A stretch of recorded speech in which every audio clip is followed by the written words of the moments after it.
Journée de vote au Gabon. Près de 630 000 électeurs sont appelés à départager le chef de l'État sortant, Ali Bongo, et son principal rival, Jean Ping, ancien poids lourd du régime, qui dit vouloir en finir avec la dynastie au pouvoir depuis 50 ans.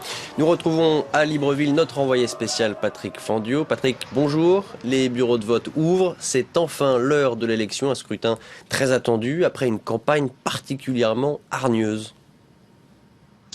Oui, effectivement, Ludovic, c'est le jour le plus long de l'histoire politique récente pour les Gabonais, appelés aux urnes ce samedi pour un scrutin crucial pour leur avenir. Vous l'avez dit, les bureaux de vote ont ouvert il y a quelques minutes et même s'il y a toujours 11 candidats en lice, les 628 000 électeurs inscrits sur les listes savent bien qu'ils vont devoir arbitrer une affiche inédite, un duel entre deux hommes qui se connaissent bien, le chef d'État sortant Ali Bongo et son principal rival Jean Ping, ancien cacique du régime, devenu leader de l'opposition. Deux hommes qui ont tenu leur dernier meeting ici à Libreville hier soir en mobilisant des milliers de leurs partisans à l'issue d'une campagne qui a polarisé le pays, marquée par des invectives, des insultes et des graves accusations. Cette campagne est désormais derrière nous. Place à ce vote organisé par une commission nationale indépendante électorale dans laquelle siègent à la fois la majorité et l'opposition. Un vote sous la surveillance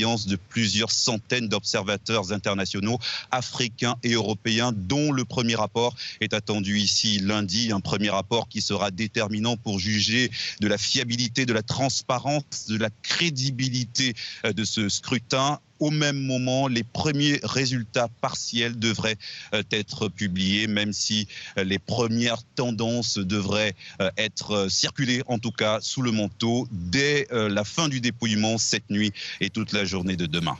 Patrick Fandiot en direct de Libreville. Merci beaucoup, Patrick.